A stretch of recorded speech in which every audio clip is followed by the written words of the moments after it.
Catenary का जो है नेक्स्ट पार्ट पढ़ना है। हम लोगों ने 2 पार्ट में उसके कुछ जो है रिलेशन, ऑलमोस्ट सभी रिलेशन बता दिए हैं पार्ट 1 में और पार्ट 2 में। अब पार्ट 3 में हम लोग कुछ क्वेश्चन सॉल्व करेंगे। क्वेश्चन जो है आज हम स्पैन और सैग से रिलेटेड सॉल्व करेंगे। कैटनरी, कॉमन कैटनरी में जो ए और बी जहाँ से लटकी हुई कैटनरी होती है इस तरह से, तो ए और बी के बीच की जो डिस्टेंस होती है उसको हम लोग कहते हैं स्पैन, और इस हॉरिजॉन्टल लाइन से जो सी पॉइंट की जो डेप्थ होती है उसे हम लोग कहते हैं सैग। तो सैग और स्पैन से रिलेटेड क्वेश्चन करना है। तो सबसे पहले जो है हमारे पास छोटे छोटे क्वेश्चन भी हैं, कुछ बड़े भी हैं। तो मान लिया कोई कॉमन कैटनरी के लिए हमें प्रूव करना है, prove that for common catenary x equal to c log of y plus s upon c. यहाँ जो मीनिंग है स्टैंडर्ड है, सी जो है पैरामीटर है कॉमन कैटनरी का जो होता है। अगर हम लोग कॉमन कैटनरी को इस तरह से मान लें,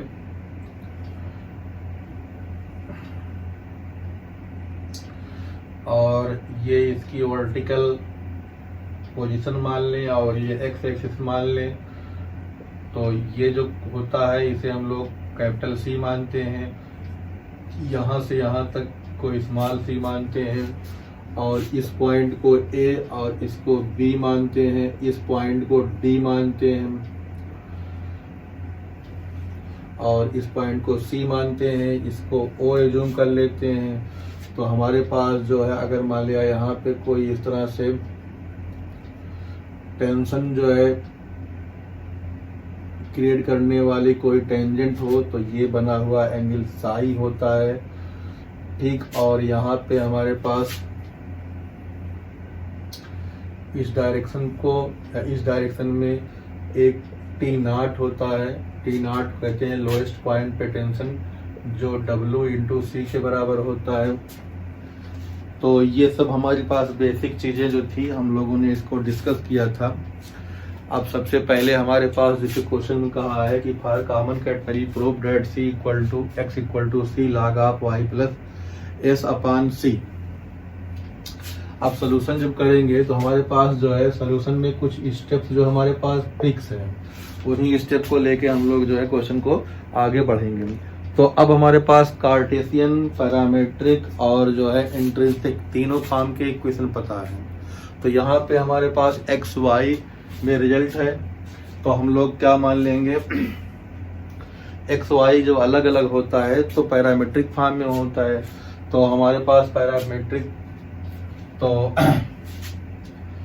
since we know that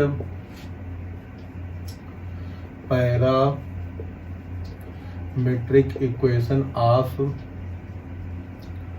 common catenary is, तो कॉमन कैटनरी की जो पैरामेट्रिक इक्वेशन होती है वो होती है पहली x equal to c log of sec psi plus tan Sai.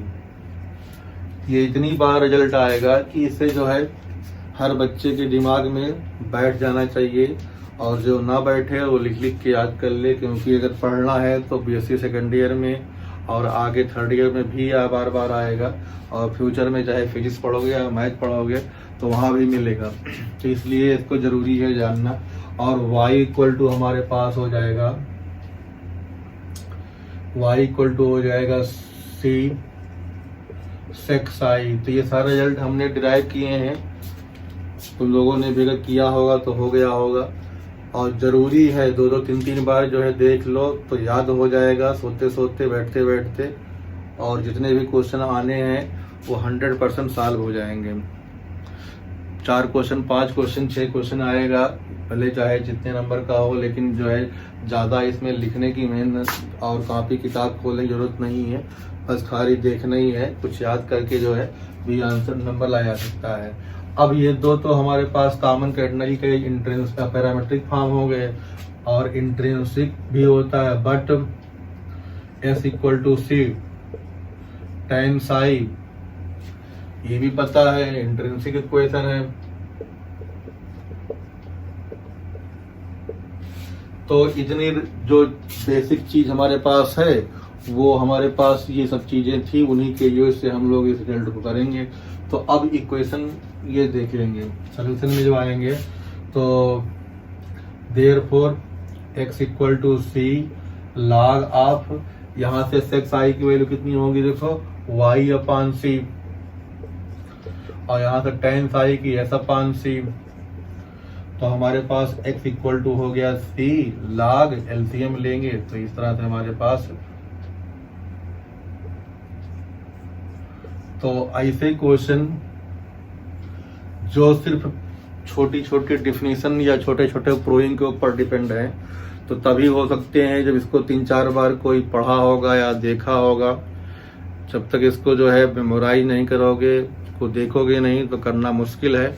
अगर मेमोराइज कर लिया तो कुछ नहीं है, बिना पेन उठाए जो है कर सकते हो। तो x equal to c log y plus s upon c answer आ गया पहला का। अब हमारे पास जो है कुछ और क्वेश्चन जो आएंगे तो इसको पहले हटाएं।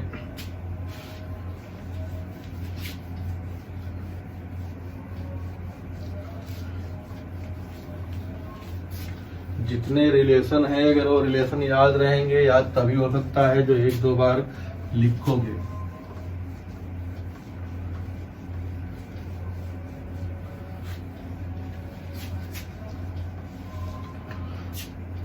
हाँ, दूसरा क्वेश्चन कहा है अगर कोई कॉमन कैटनरी है जिसकी लेंथ 2L दी गई हो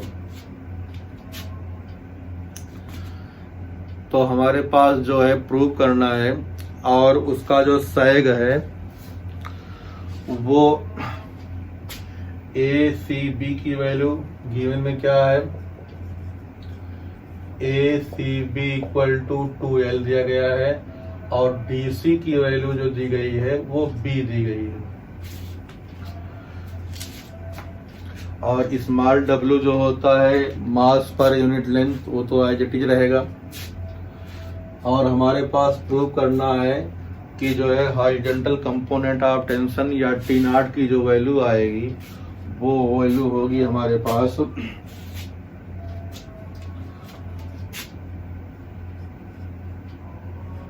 W L square minus b square upon 2B। ये हमें प्रूव करना है, T0 की वैल्यू जो है इतनी आएगी। अब इस क्वेश्चन में हमारे पास T0 equal to W into this आ रहा है। अब अगर हम लोग इस रिजल्ट को देखें तो सिर्फ C की वैल्यू अगर हम लोग ढूंढ रहे हैं इसके बराबर तो हमारे पास आंसर क्या हो जाएगा, बन जाएगा, या आंसर हम लोग लिख सकते हैं। तो सबसे पहले हमारे पास सोल्यूशन जब करेंगे तो देखना क्या है, देखो ये कोई कैटनरी है जिसमें इंफॉर्मेशन, बेसिक सी इंफॉर्मेशन ये दी गई है कि length of total string 2L है, और हॉरिजॉन्टल AB लाइन जो है वर्टिकल में जितनी डीप है पॉइंट C में उसकी वैल्यू B दी गई है। तो ये वैल्यू B है और ये टोटल वैल्यू कितनी है, L है। तो हमारे पास C से A तक अगर हम लोग देखें तो फॉर पॉइंट A, अगर पॉइंट A हम लोग लेंगे तो हमारे पास y square equal to C square plus x square का एक रिलेशन होता है। डन। तो y square equal to C square plus x square का एस स्क्वायर का एक रिलेशन है। तो इसमें s की वैल्यू और y की वैल्यू अगर हमारे पास मिल जाए तो c की वैल्यू हमारे पास जो है बन जाएगी। अब फॉर पॉइंट A देखेंगे तो इतनी वैल्यू हमारे पास कितनी है, L है, और ठीक ये वैल्यू कितनी है हमारे पास, C है, और ये वैल्यू कितनी है, B है।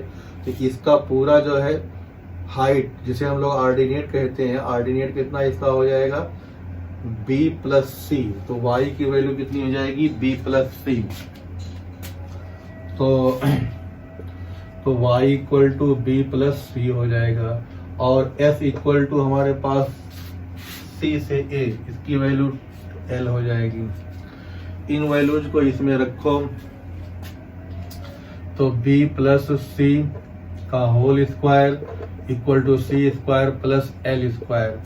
इनको सॉल्व करो तो b square plus 2bc plus c square equal to C square plus L square. C square से सी स्क्वायर को कैंसिल किया। अब हमारे पास c निकालना है तो c को सब्जेक्ट बना लें तो c इक्वल टू हो जाएगा L square minus b square upon 2b। और ये पता है since w equal to since T nought horizontal component of tension, horizontal component of tension lowest point पे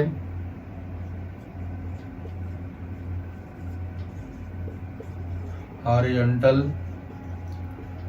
कंपोनेंट ऑफ टी, कहाँ पे हॉरिजॉन्टल कंपोनेंट ऑफ टी, कहाँ पे lowest point पे।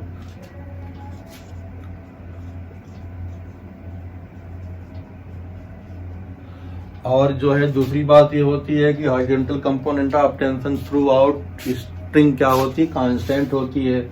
तो उन दोनों का यूज करके यहाँ पे डब्ल्यू की वैल्यू कितनी है, डब्ल्यू ही रहेगा। सी की वैल्यू रख देंगे कितनी हम लोग,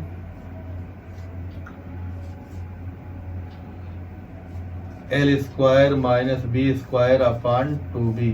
तो ये हमारे पास छोटा सा प्रूविंग का था कॉन्सेप्चुअल क्वेश्चन, जो डायरेक्ट रिजल्ट में रहेगा तो मिल जाएगा।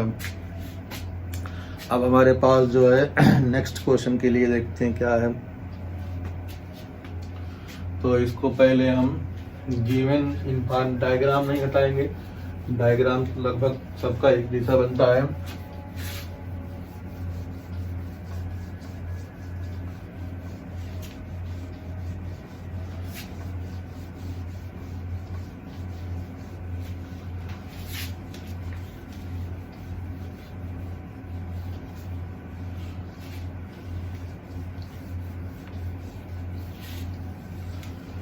तो अब मान लेते हैं हमारे पास दूसरा क्वेश्चन दिया गया है।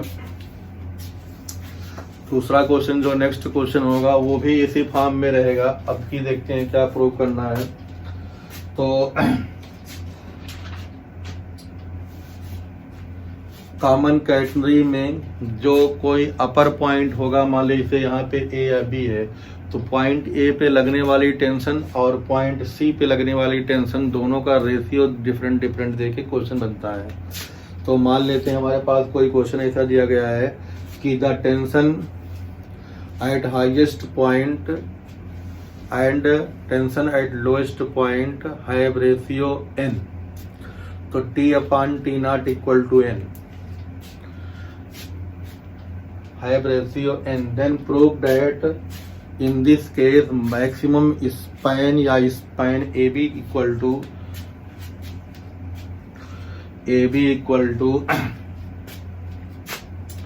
तो span AB की जो वैल्यू आएगी वो आएगी 1 upon under root n square minus 1 log n plus under root n square minus 1। Question कुछ नहीं है, बस थोड़ा सा दिमाग लगाना है और 100% जो है गलत होने के पूरे चांस हैं, क्योंकि दूसरे चैनल से हम लोग करेंगे, एक दूसरे रास्ते से जाएंगे तो आंसर मैच नहीं करेगा। न्यूमेरिकली दोनों का सही होगा लेकिन दिए गए डेटा से मैच नहीं करेगा, ठीक। और थोड़ा दिमाग लगाएंगे तो पक्का है मैच करेगा। तो क्वेश्चन में नोट कर लेना, इतना आसान नहीं है, ट्रिक लगानी है।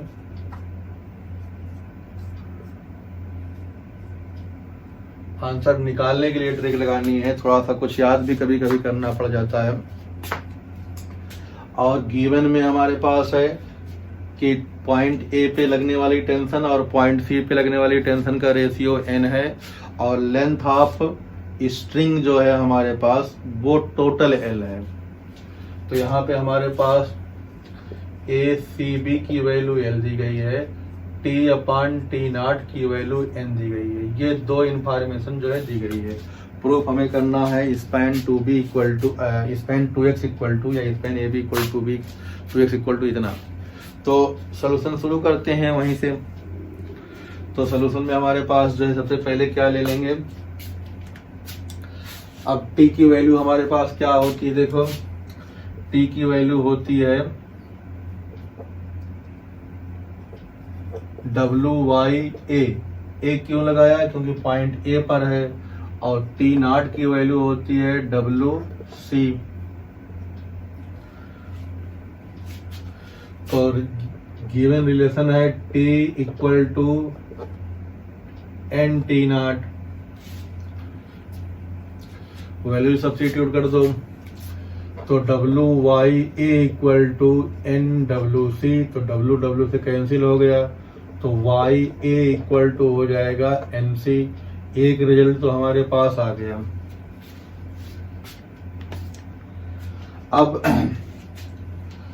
दूसरा काम क्या है, दूसरा काम हमारे पास है कि पैरामेट्रिक फॉर्म में x और y की रिजल्ट होती है कुछ फिक्स। तो ये भी पता है हमारे पास कि since y equal to c sec i, तो हमारे पास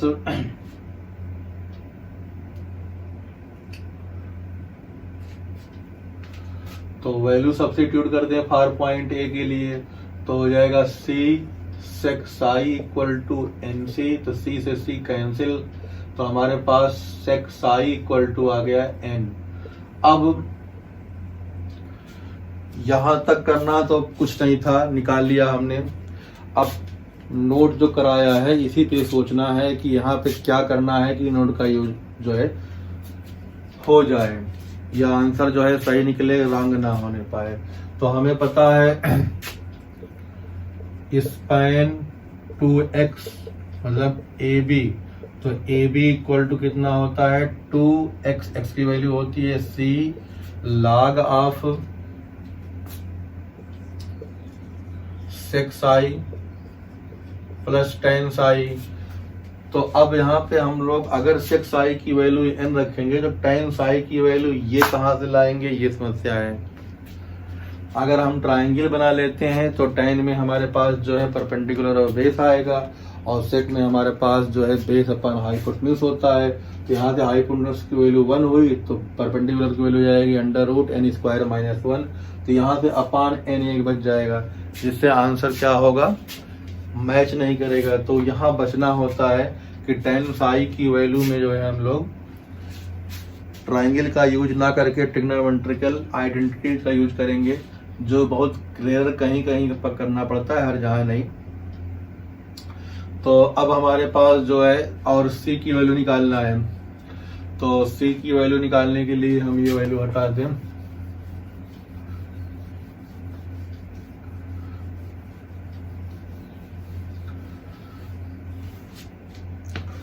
यहाँ से हमारे पास since tan psi equal to under root sec square psi minus 1, तो यहाँ पे हो जाएगा। ये एक दो क्वेश्चन है जहाँ पे हमने ट्रिग्नोमेट्री आइडेंटिटी का यूज करना पड़ता है, मैक्सिमम जहाँ पे हम ट्रायंगल ही यूज कराते हैं, तो जहाँ पे है वो कहीं करना पड़ जाता है आंसर लाने के लिए। बाकी तो जो है उससे भी करेक्ट न्यूमेरिकल वैल्यू आएगी। अच्छा, since s equal to c tan psi होता है,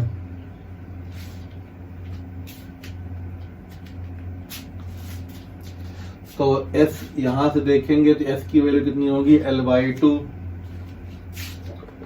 c की वैल्यू हमारे पास जो है इसे रहेगी, टेन साई की वैल्यू हो जाएगी under root n square minus 1, तो c इक्वल टू हो जाएगा L/2 under root n square minus 1।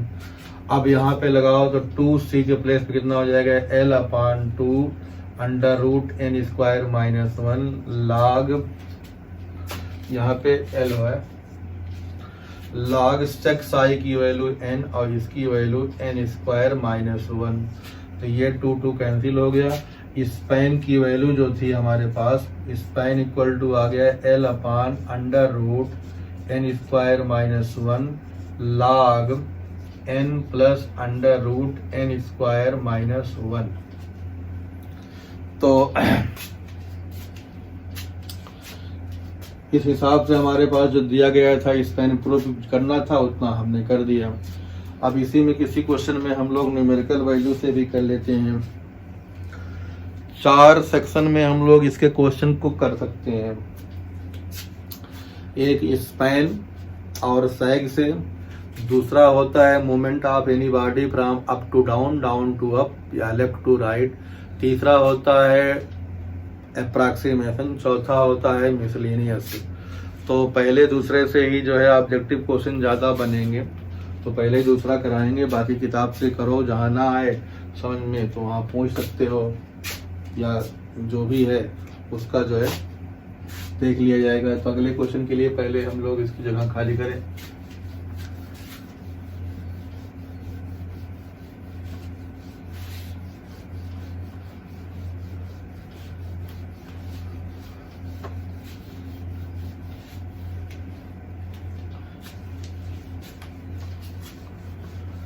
इसी क्वेश्चन में न्यूमेरिकल वैल्यू डाल देनी है। क्वेश्चन वाले ने कहा है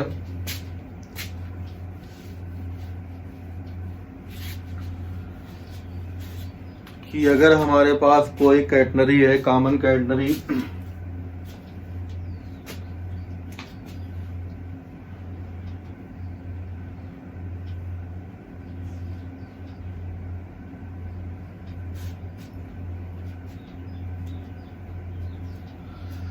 कॉमन कैटनरी है, कॉमन कैटनरी में फाइंड टेंशन, फाइंड स्पैन,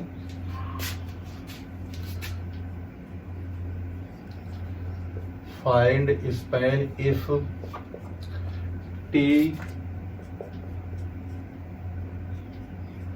ये दिया गया है और L इक्वल टू दे दिया गया है हमारे पास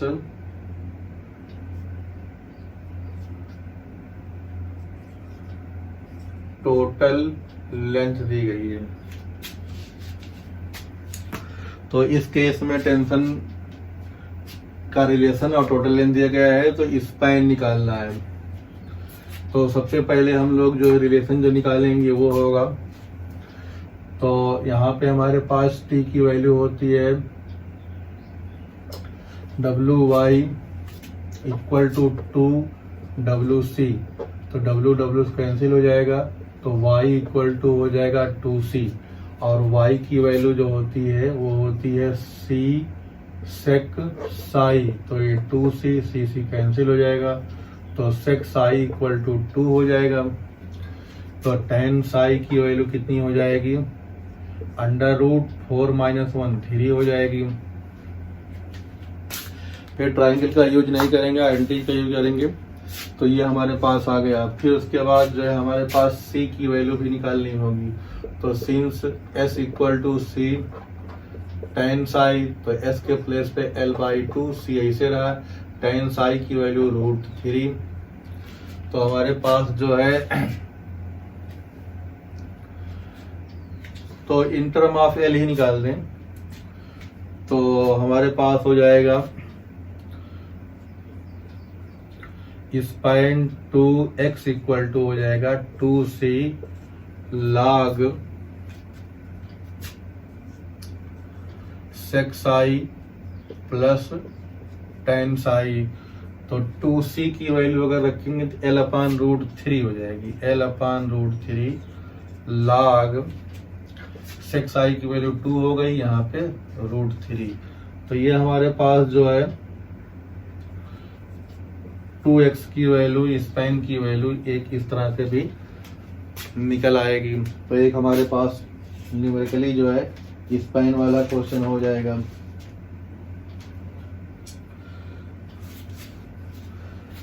अब हमारे पास जो है नेक्स्ट क्वेश्चन जो है सैग से रिलेटेड है, देखते हैं उसमें भी। पहले इसको हटा दें,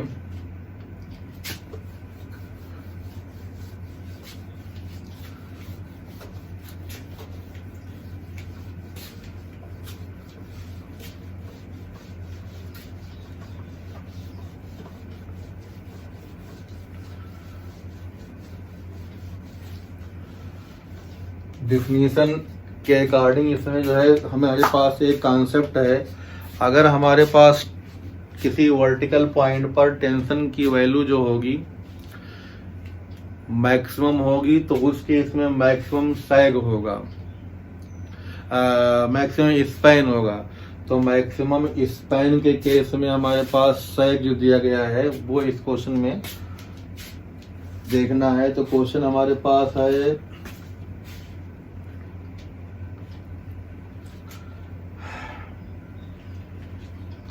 a uniform chain of length L which can just bear a tension of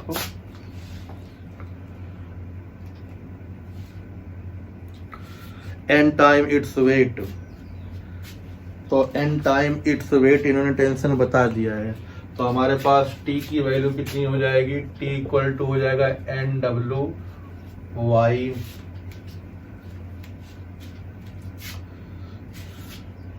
so that either tunnel tension is n times that of the lowest point, so that the least possible sag in this case is this one। तो कितना हो जाएगा सैग की value, तो सैग हो जाएगा L times bracket में n plus n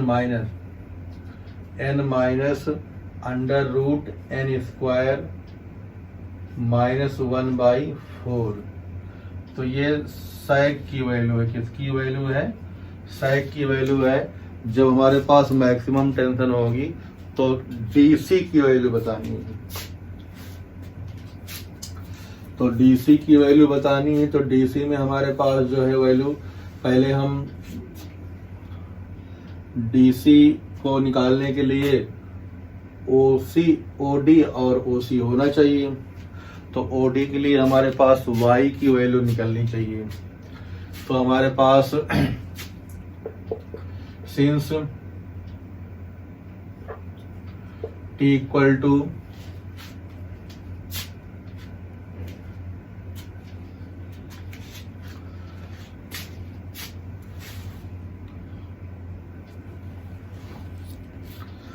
question के हिसाब से लैंग्वेज इसकी जो है इम्पॉर्टेंट है।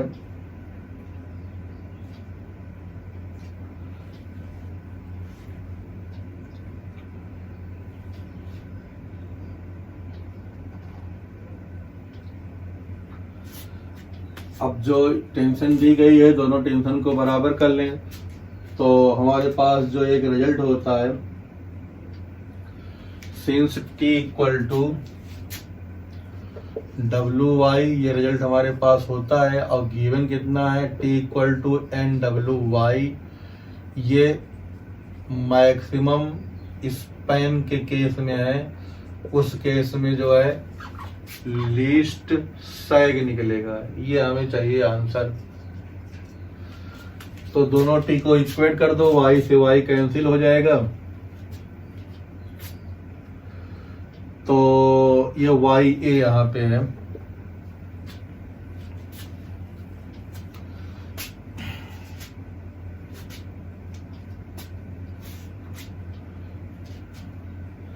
तो यहाँ पे मैक्सिमम टेंशन जो आएगी वो यहाँ पे एल होगी, एल टाइम्स होगी। ये जो होता है हमारे पास डिफिनेशन से मिलेगा। ये केस जो लगेगा मैक्सिमम स्पैन होगा तो पूरी ये लेंथ होगी। तो दोनों को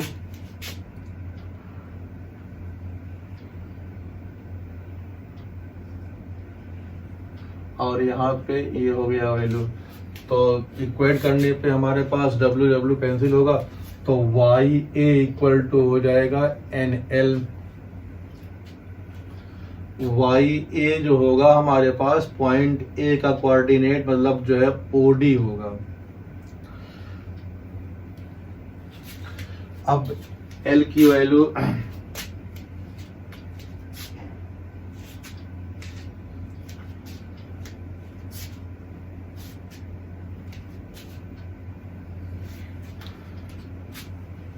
एक रिजल्ट हमारे पास निकला।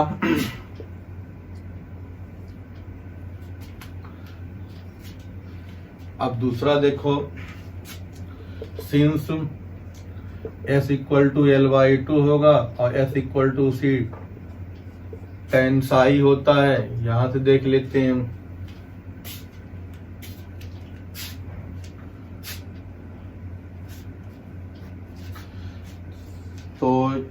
इसको ना लगाएं, हम लोग जो है रिलेशन वाला वो लगा लें, Y square equal to C square plus S square से, उससे जल्दी हो जाएगा। तो ये तो हमारे पास सही है, but Y square equal to C square plus S square, तो इसमें जो है y की वैल्यू nl लगा दें। तो y की वैल्यू nl लगाएंगे इस पॉइंट पर, तो यहाँ पे हमारे पास हो जाएगा n square L square c square, ऐसे रहेगा। और s की वैल्यू हमारे पास इस केस में आ जाएगी l/2, तो एल स्क्वायर बाई 4 हो जाएगा। तो हमारे पास जो है एल स्क्वायर कॉमन निकाल लो, तो N square minus 1/4 equal to C square हो जाएगा। तो ये हमारे पास जो है c इक्वल टू कितना मिल जाएगा, c इक्वल टू मिल जाएगा l under root N square minus 1/n। तो ये चीज हमारे पास एक रिजल्ट यहाँ आ गया और एक रिजल्ट यहाँ आ गया। तो ये रिलेशन A और A रिलेशन B, अभी A और B का हमें यूज करना पड़ेगा सैग निकालने के लिए। तो अब हमारे पास जो है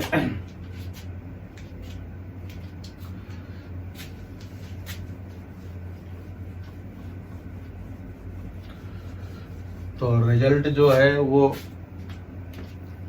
निकालने के लिए हमारे पास क्या सैग चाहिए। तो by definition sag DC equal to होता है y माइनस सी। तो y माइनस सी, तो y की वैल्यू कितनी है NL और c की वैल्यू कितनी है L under root N square minus 1/4। तो हम लोग इसमें से कॉमन क्या ले सकते हैं L, तो L कॉमन ले लिया, यहाँ n बचा minus under root N square minus 1/4। तो ये सैग की वैल्यू आ गई। मिनिमम सैग जब मैक्सिमम स्पैन होगा उस केस में जो है टेंशन एट अप या tension eight top most point हो जाएगी NWL के बराबर। ये 2-3 चीजें इसमें जो है पता होगी तभी काम बन पाएगा। तो ये सैग से और स्पैन से रिलेटेड कुछ क्वेश्चन थे जो हम लोगों ने किया। अब हम लोग को जो है अगले टॉपिक पे कुछ और लेंदी क्वेश्चन करने होंगे। वो मोमेंट ऑफ पॉइंट होगा, top to bottom, bottom to top, left to right, उसमें फ्रिक्शन इन्वॉल्व होगा। और other than weight of string होगा, तो उससे रिलेटेड जो क्वेश्चन करेंगे तो क्लियर होगा। उसमें भी 4-5 क्वेश्चन कराएंगे।